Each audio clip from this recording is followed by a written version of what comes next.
Hi guys, welcome back to the channel, and on today's video I have a good one for you. Today we are going to be talking about the new DIADORA Frequenza. Now DIADORA says that the Frequenza is probably best used for those faster workouts and shorter races, so think 5 and 10k. But do I agree with that assessment? Let's get into it.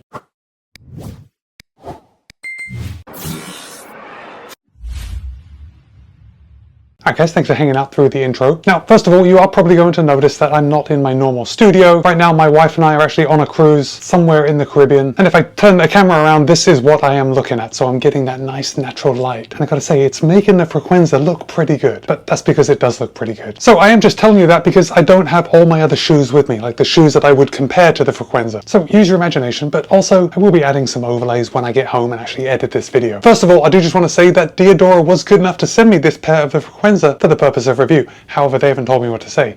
They don't have any editorial privileges, and all the thoughts and opinions are my own. With that said, you're going to be able to pick up your own pair of the DIADORA Frequenza for $180. And of course, I'll place a link in the show notes below in case you want to pick up a pair for yourself. So let's get those immediate specs out of the way. And this is the type of information that I generally look for when I'm first looking for a running shoe. And that's stack height, drop, and weight. So the DIADORA Frequenza has 35 in the heel, 27 in the forefoot for an 8mm drop. Now, DIADORA claims that in a US men's size 9, the Frequenza would tip the scale at 8.1 ounces or 230 grams. But in my size, a US men's size 13, it tips the scale at 9.8 ounces or 278 grams. That's fantastic. It is well under that 300 gram threshold where a shoe feels light to me. So yes, the Frequenza is a light shoe. Now, before the introduction, I did say that DIADORA says that this shoe is for those faster workouts and races, you know, in those shorter distances, so those 5 and 10k. And I would say yes, I kind of agree with it, but actually I think DIADORA is kind of selling themselves short by calling it a 5k, 10k race day shoe and only for those faster workouts. Now look, to be sure, this shoe is super light. It does perform very well at speed,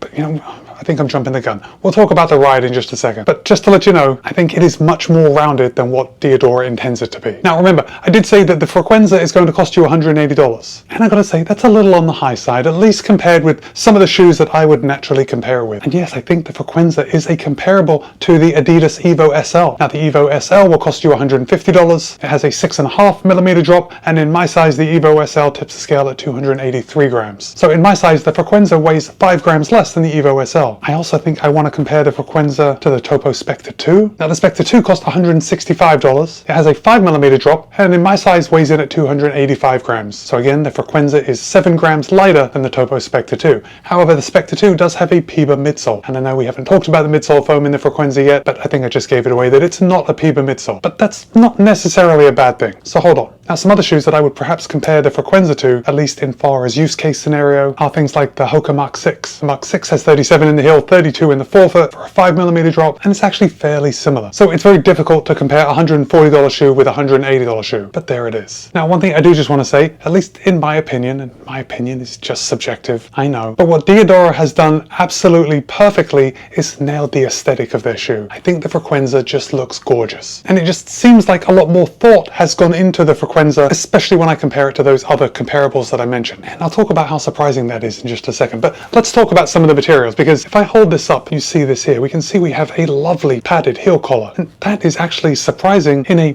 faster up-tempo shoe. It has a lovely step-in feel, and you have plenty of padding. Now the heel counter is super rigid, so you are going to get that locked-in heel fit, and usually a rigid heel counter is going to assist with keeping your heel locked in so you don't get any heel slip. And of course, I didn't get any heel slip in the Frequenza. We do have this nice kind of elf ear flare on the back that you can get a good grip to help put your shoe on. And while we're back here, I also want to show you this kind of suede piece here. Well, it's not suede, it's actually microfiber, but that's not the point. The point is that there is a little heel pull right at the back of the shoe, except it doesn't come far enough off the back of the shoe for me to get my fat fingers underneath it. So for me, this is not a heel pull on the back of the shoe, but it does look good, so we'll give it that. And DIADORA, I guess they kind of know this because they have included like a big handle elf ear at the back. So you're not going to have any issues putting the shoe on, just unless you have really small fingers, probably not going to use that heel pull. Now for the upper, DIADORA is using a very lightweight air mesh and microfiber upper, and I am loving the microfiber accents. In fact, if I hold that up right there, you can see that just coming around the toe. So it's going to give a little toe protection and also give a little structure to that toe box. Now, while we're talking about these microfiber overlays, we do have the same overlays coming along the eyelet chain, and then those same microfiber overlays actually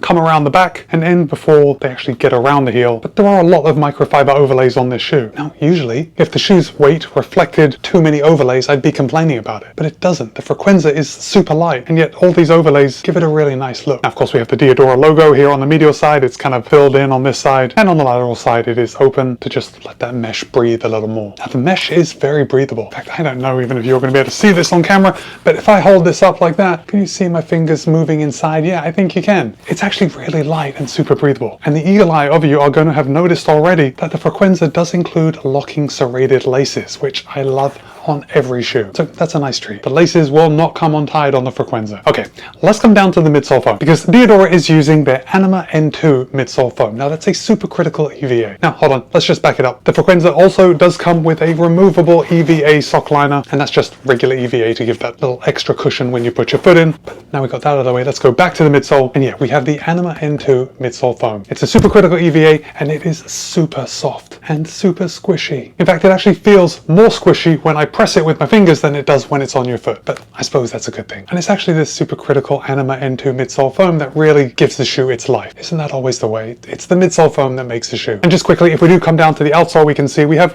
quite a bit of outsole rubber. Diadora is using their Duratec 5000 outsole rubber. It is going to be very durable. In fact, where we have that Durabrasion 5000 outsole rubber here on the back, I'm not seeing any wear at all, which is a good thing because that's usually where I see my wear, you know, on that lateral heel edge. But Diadora is also using a slightly softer rubber compound up on the forefoot. And obviously when you're running fast, you're going to be landing a little more towards your forefoot, and that softer rubber compound is just going to make a softer ride. And because of the softer rubber compound, I am seeing a little more wear up here on my forefoot than I usually would when there is like a traditional outsole rubber. Now, it's not a lot, but I am noticing that the pattern on the rubber has worn away in several places, but actually there is quite a bit of rubber here. So I don't think it's going to take away from the shoe's lifespan. I'm going to say it's going to last an average amount of time, but it is notable that I am seeing a little bit of wear on my forefoot, especially when compared with the back of the shoe. Maybe I'm actually becoming a more efficient forefoot striker. No, that's not the case. Okay, so let's talk about ride. And look, before I got the shoe, you know, I looked it up on Diadora's site and I saw what they said about it being a super speedy, fast shoe that could also be used for race day. So I had some expectations going into my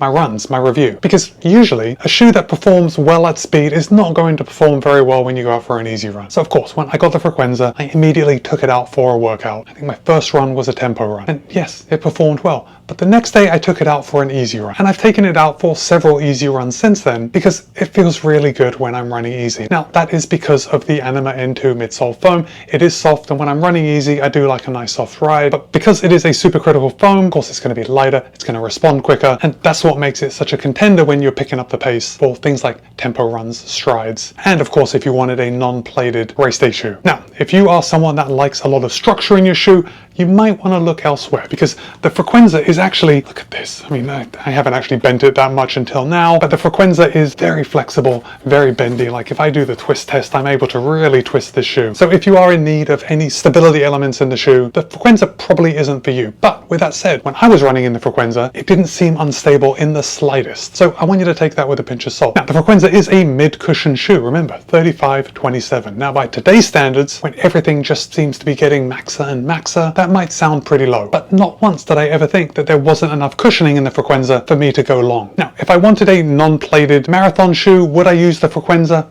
I've got to say probably not, but I would go out for a nice easy 20 miler in the Frequenza, and I know that the cushioning and the protection would be there for me. So what I'm getting is that even though Diadora is saying that this is their tempo shoe, it's made for those 5K and 10K races, I think it is so much more than that. And when I say so much more than that, I mean that's because it works well at all paces for me. Like, this is one of those shoes that just works for everything that I want to put in it, and that has to be because of the Anima N2 midsole foam. Now, I've said this about some other shoes, and I'm going to repeat it for the Diadora Frequenza, and that is when you're running easy in the Frequenza, the Anima N2 foam is fairly soft, and yet when you pick up the pace, it firms up just a little bit. And that is how it does double duty as an easier run shoe, kind of like a daily trainer, but also when you need to pick up the pace, it's there. It's very light and it's very responsive. I think more companies need to use a supercritical EVA foam in like all their shoes. It just adds so much to them. Oh, and by the way, this is also Diadora's fastest non-carbon plated shoe, and they say it has a rebound rate of 72%. Now, 72%, if you don't know these numbers, is actually pretty high. So you're getting a lot of energy return with the Frequenza. Now, the only thing that you really have to come to grips with is paying $180 for this shoe. I am not going to make a judgment call as to if it's worth it, but I will say that it does more than what it's advertised, and it's a lot of fun to run in. Oh, one more thing. I can't believe I forgot to say this, but if you are a wide-footed runner, probably I'm going to steer you away from the Frequenza. And that's only because it's not so much the midfoot, because this has a high volume upper. In fact, when this is on my foot, I am cinching the laces tight enough where the eyelet chains are fairly close together. All right, so perhaps if you have a wide foot, it's actually going to fit quite well in the midfoot. Where I think the issue is going to come for a lot of people is in the toe box, because it is a very tapered toe box. And I did feel a little bit of pressure on my pinky toe on both feet. And I think if you don't like that constricted feeling in your toe box, then perhaps the Frequenza is not going to be for you. In fact, if I had to say one downside of the Frequenza, it's not the price at all. I can honestly justify $180 for this shoe. I know there are cheaper options out there, but you are still getting a lot with the Frequenza. I think the main downside to this shoe is this tapered toe box. On the next version, I would like to see just a little wider up front, and that's coming from someone with fairly narrow feet. So now I want to hear from you. Have you run in any DIADORA shoes? Are you thinking about picking up a pair of the Frequenza? Drop a comment and let me know. And with that, it's Matt B. This has been my review of the DIADORA Frequenza. Be kind, be happy, run well.